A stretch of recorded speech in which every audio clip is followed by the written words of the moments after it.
Melvin Teuma l-middleman li ammetta l-involviment fil-qtil tal-ġurnalista Defni Caruana Galizia u nata il-proklama irrifjuta li jixed fil-qorti dwar xogħol fantasma li nata mill-gvern 5 xhur qabel l-assassinju.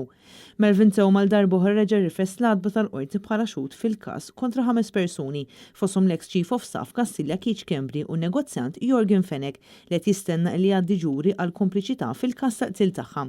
Fis-seduta l-avukati tad-diviża staqsew jekk il-maħfra presidenzjali ngħatat lil Teuma brabta maqtil tkoprix ikoll il-każ tal-ġob fantasma.